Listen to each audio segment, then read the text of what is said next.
On today's show, the San Diego Padres' less than ideal start to the 2024 season continues despite a solid start from Yu Darvish. Luis Campusano coming up big with a bunch of hits as usual because as part of the Hive, he's awesome and he's legit.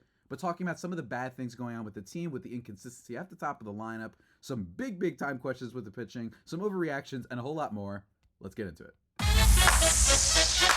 You are Locked On Padres, your daily San Diego Padres podcast. Part of the Locked On Podcast Network, your team every day.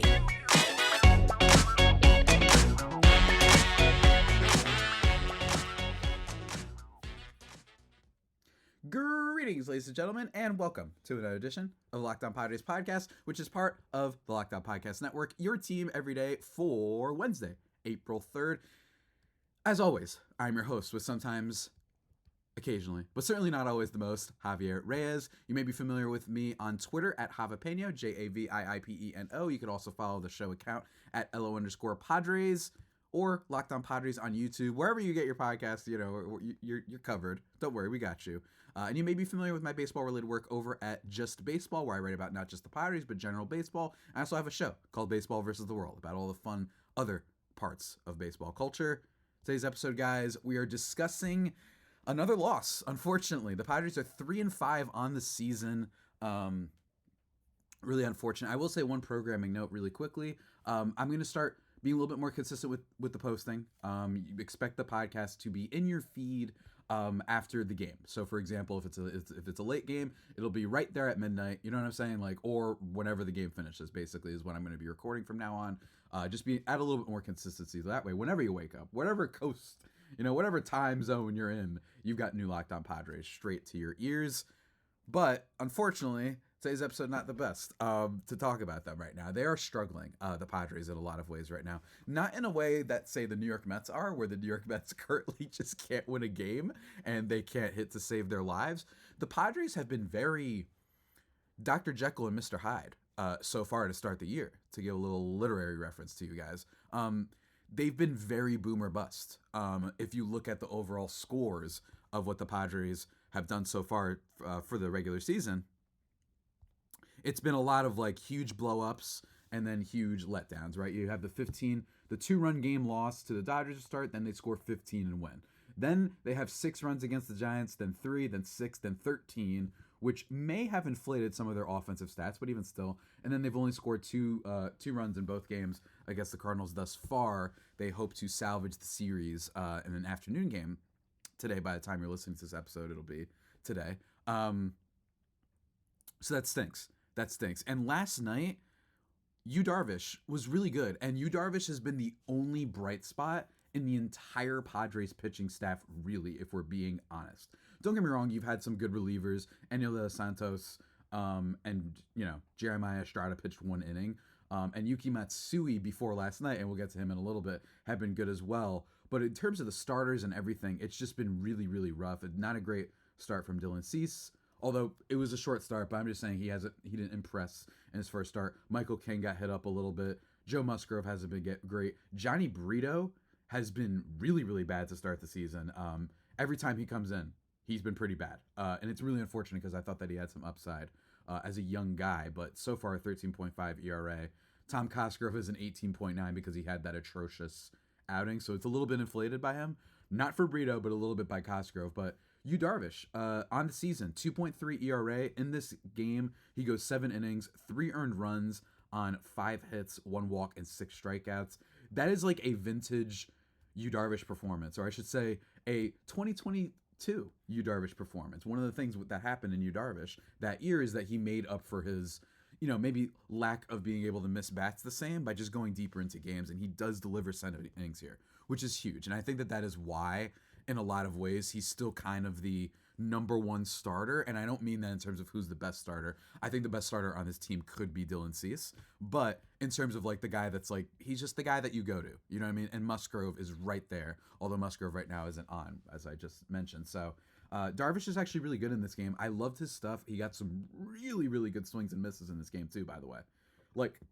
That's where the vintage Darvish came out. You know what I'm saying? Yu Darvish was creating some Incredible swings and misses. Look, he's one of the most interesting pitchers to watch, like in the entire league. That's been the case for a while, and last night was no different. Yes, he gives up 3, and he had been really dealing, like only giving up 1 run to start the game. I believe the first run was scored by Mason Wynn. It was just a sac fly, but then in the top of the 6th inning, Wilson Contreras hits a home run. It's the second hardest hit ball of the entire night.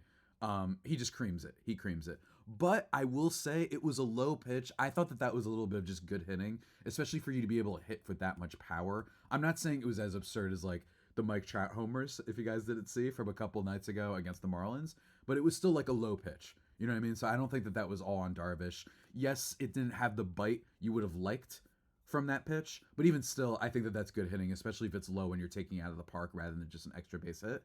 That's how I view it. And again, he did get a lot of whiffs. Splitter and slider were awesome. 7 whiffs on his splitter on 14 swings, 5 whiffs on his slider on 10 swings. He was really good last night, and he just basically made one mistake, if we're being honest. But unfortunately, that one mistake, maybe that killed the rest of the Padres' morale because they were very bad for a lot of this game when it comes to their offense. And I don't think that it's necessarily been the weakest point of the team so far. But that was the case last night. I think the top of the order for the Padres needs to be better. It needs to be more consistent. And don't get me wrong, it's a little bit too early to read into like runners in scoring position and high leverage numbers. But even if you did, they're actually not bad for any of the Padres hitters. Like that hasn't been the problem.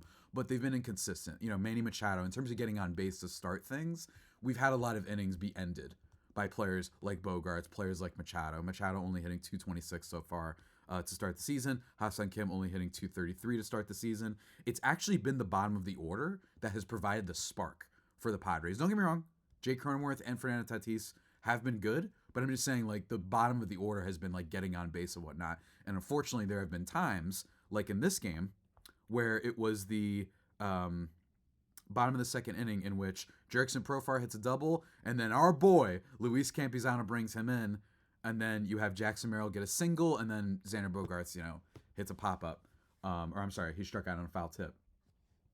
Like, the top of the order should be the guys that continue the rally going, not have it end there. You know what I mean? Like, you've been getting production at the bottom of your lineup, and that's one of the things that a lot of people bring up with the Padres is that they're not deep. A assertion that I push back against, for those who have been listening, I really do think this Padres lineup has depth. In fact, I think the idea that they don't have depth is really silly, because I think that's perpetrated by people that don't realize, okay, cool, like the Dodgers and Braves aren't the norm. You know what I'm saying? Like most teams have got like 5 really good batters, and then you're hoping to scrounge up some solid, role players, I guess, for lack of a better term, at the moment. So I just don't agree with that statement. But so far, like, it's been pretty good. Even Tyler Wade last night, yeah, he only gets 1 double, but it's a double, and he gets an RBI in the game. Like, that's more than Manny Machado had. That's more than Xander Bogaerts had, more than Tatis and Cronenworth had, right?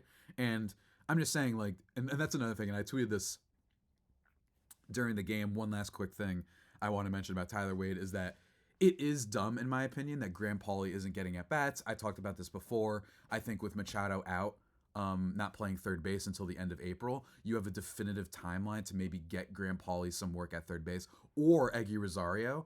Don't get me wrong, I could see a world in which Graham Pauley is just the team's DH for a bit, but even still, I want to get him some experience in the field and whatnot and see what happens, and maybe even play him at first a couple times. Maybe that's what they're thinking.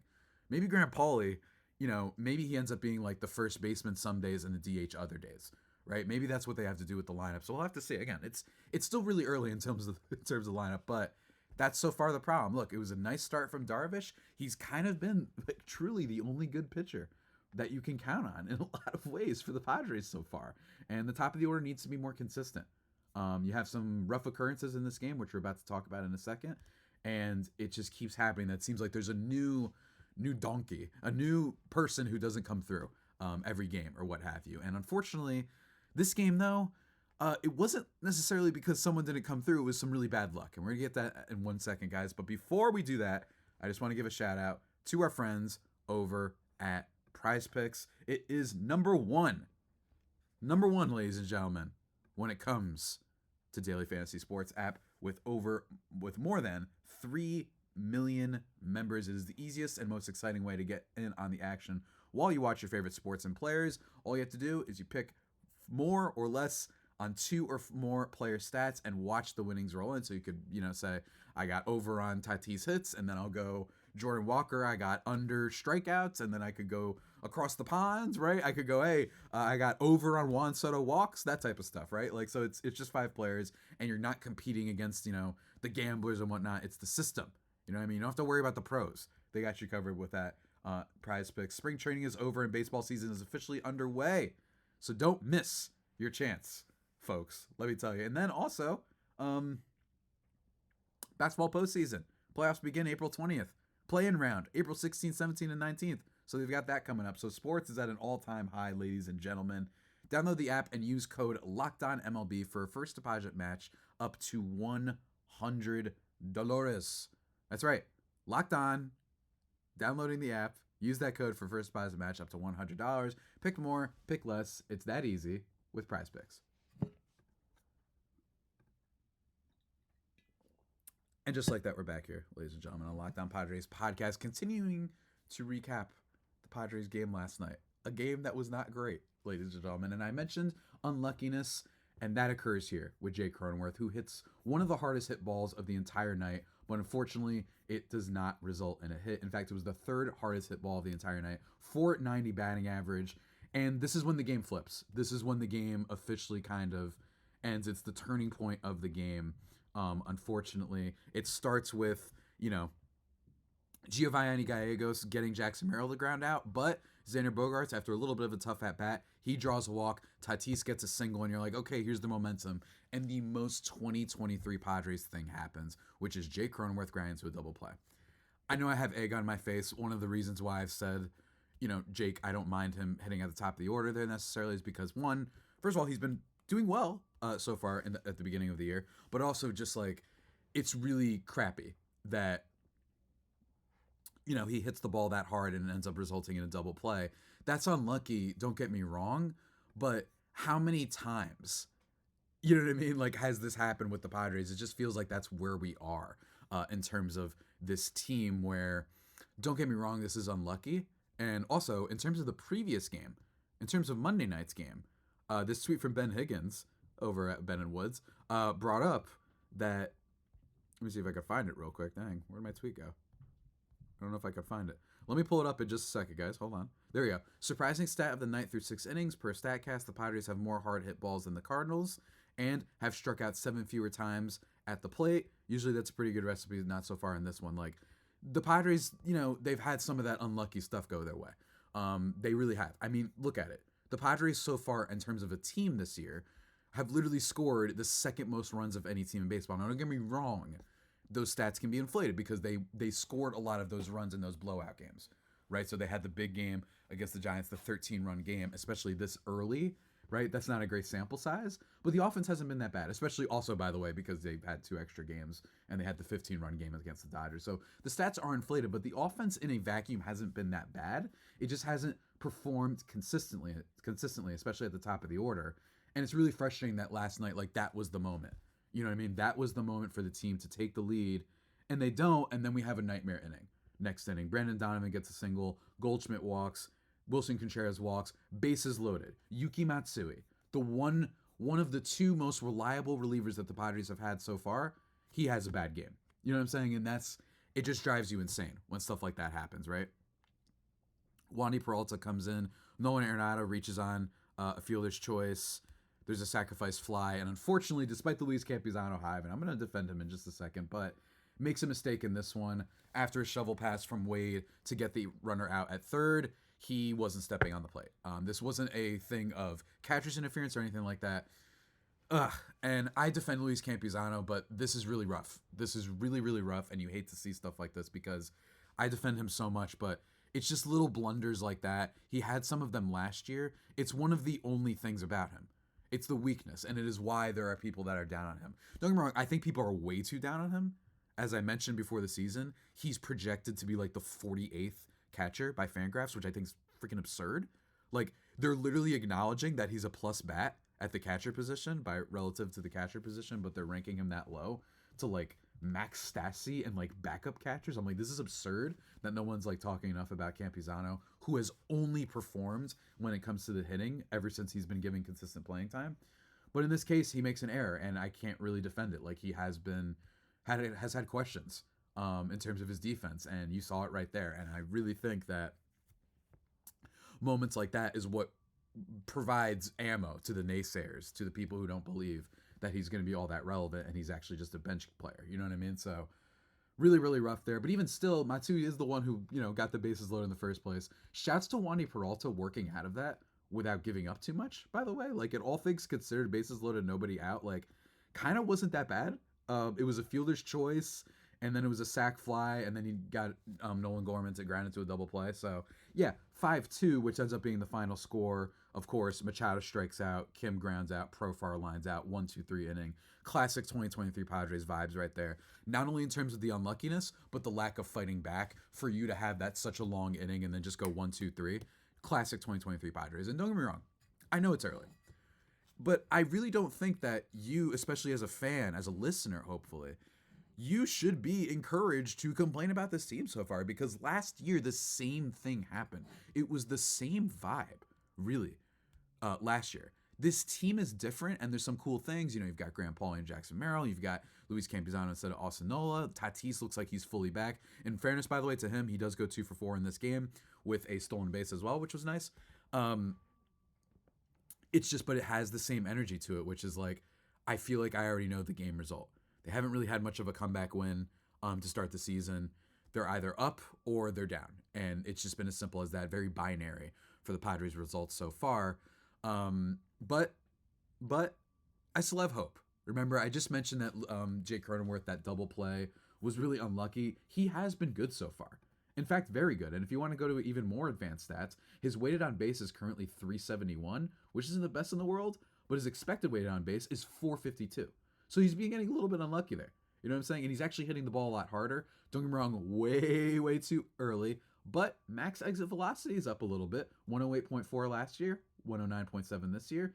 His launch angle is a little bit down, which concerns me, or gives me some concern. But even still, the weighted on base is higher. The hard hit rate is at 55%. So early going, Jake Cronenworth has been he's actually been hitting more, and he actually hasn't been drawing walks. A lot of what he's been doing so far has just been getting hits, which frankly I like, because I don't really have any doubt about Jake Cronenworth's eye at the plate. One thing that hasn't changed, despite the trajectory of him getting worse as a hitter every year, is that he's great at not chasing pitches and drawing walks and not striking out. Like, I have no doubt about that. So it's nice to see him hitting well to start the season. Even someone like Xander Bogaerts, through the early going, his weighted on base right now is 286. That's not good. But his expected weighted on base is 341. So he's getting a little bit unlucky there.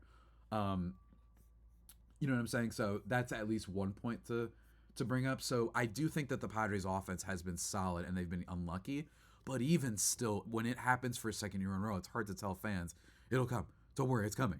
It's like, I think we've seen it for Tatis, that we've seen, the bounce back seems to be like, we're there. You know what I mean? He's hitting the ball harder than like some of the hardest hit balls last year by all players. You know what I mean? Like, he's really there so far. Some of the freak 2 home run game that he had, like, he's been really good. Don't get me wrong. I think he's been the most exciting development because it looks like he's returning to mold. But if Jake Cronenworth is, it's a big deal, man. So the Padres have been getting a little bit unlucky so far, but for the majority, it's just that unfortunate kind of loser energy, I think, is a concern. I haven't seen it quite as much. Again, it's too early, but man, that stinks. That really stinks. I hate following a team with so much hype that ends up disappointing, and especially a sold-out crowd yet again at Petco. It's like so... And as I knock over Tatis, hopefully that's not an omen of sorts. It's just so frustrating, guys, and I get it. You must be really annoyed that yet again, to start the season, unlucky double plays. Machado will hit solo shots when we're already down by 6 or when we're already up by 10. You know, just leaving people on base. Xander Bogaerts not hitting the ball hard. It's unfortunate. But before we continue and kind of wrap up my thoughts, my final thoughts, last little notes on the game, especially a little bit about my biggest overreactions, if there's 2 big overreactions for the season so far, aside from this general vibe that I'm talking about. Let me take a quick second, guys, to tell you about the glory of one that is known as Gametime. Ladies and gentlemen, look, It's ticket buying season. We all know this, you know? And you've probably had a frustrating time buying tickets before. But with Gametime, folks, with Gametime, they've got you covered. They help you out big time here. It's now an authorized ticket marketplace of Major League Baseball, which makes getting tickets even faster and easier. Prices on the Gametime app actually go down the closer it gets to the first pitch. That's right. So maybe you're one of those people. You're really busy and you don't know when you're going to be free. Boom. Gametime helps you out. They'll have flash deals of some sort basically all the time. Last minute tickets. They have zone deals. It's easy to find all sorts of MLB tickets. You can view the seats from the venue too if you're a visual learner like myself.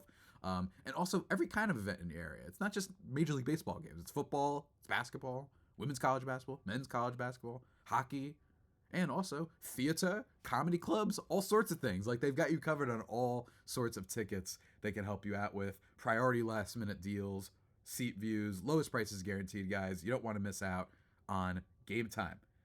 And here's the thing. Take the guesswork out of buying tickets with Gametime. For a limited time, all users can get $20 off any MLB purchase of $150 or more in the Gametime app with the code FIRSTPITCH. That's right, everybody. That is First Pitch. Pretty self-explanatory. You're baseball fans. Check that out for $20 off from March 25th to April 14th only. Download the Gametime app today. Last minute tickets, lowest prices guaranteed with Gametime.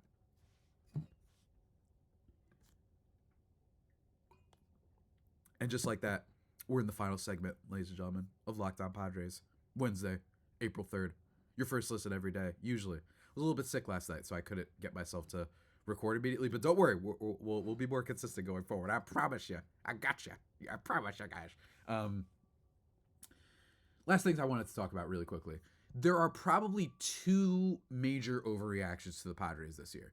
In terms of not just me recapping, but like a general take on the team. I think that there's two. The first one is Michael King, who has only really had a limited amount of starts, don't get me wrong, but the reason Michael King is up there is because that last start of his velocity was down, and that's a big deal for me, especially for a guy who is supposed to be a strikeout sort of machine, and don't get me wrong, I don't think he's been bad, but I do think it's concerning that he had, he did have that outing against the Dodgers. Didn't mind that one as much. Mookie took him deep. Mookie's taking everybody deep right now. And again, if you guys are annoyed and hate Mookie, thank the Red Sox who gave him up for literally nothing. The main piece they got back from that trade is currently on the Yankees, just to give you an idea of how bad that was, right? So I always hate Boston sports, by the way. That would be my advice. So be mad at them for that. Not necessarily mad at the Dodgers for being like, sure, we'll take your best player. Anyway, I'm going off on a tangent. I forgot what I was even saying. Michael King, right? So he has that start against the Dodgers, gets a little bit lit up, but it's okay. Like it's the Dodgers and it's in Seoul. It's a little bit weird vibes. Then he has the 7-walk game, and you're like, that's not good. And the velocity's down. So I am concerned about Michael King. That would be one of my overreactions. He could go out and dazzle in his next start, right? That could totally happen. I think it's going to be against the Giants. That could totally happen, and then the velocity could go back up and we'll be good. But he is one that, like, I'm keeping an eye on in terms of that velocity thing. Could it be too good to be true that the Yankees gave up a pitcher who had a 30% strikeout rate and a 2.6 ERA over the last two seasons? Possibly, yeah. Maybe there was something we weren't seeing there, especially with, an easier ballpark in Petco. But that's just an overreaction. I'm just explaining. And the next one would be Xander Bogaerts, who I've defended all offseason, but so far through the season, 0 extra base hits. 0. Basically, a lot of his offense has been coming from his walk rate, which has been good to start the year. In fact, he's at a walk rate of 11.4%. That's very good. That would actually be like his career high if that were to stay, which I don't know if it will, whatever. But 0 extra base hits, 28% hard hit rate, which is down from the 34.6% last year, which was down from the 39.5% the year before, which was his last year in Boston. That's not good whatsoever. And his max exit velocity also down, which is also really important, because that's usually shows you like the peak, obviously, of someone's power. 105.4 miles per hour is his max exit velo this year, and then it was 111.4 last year.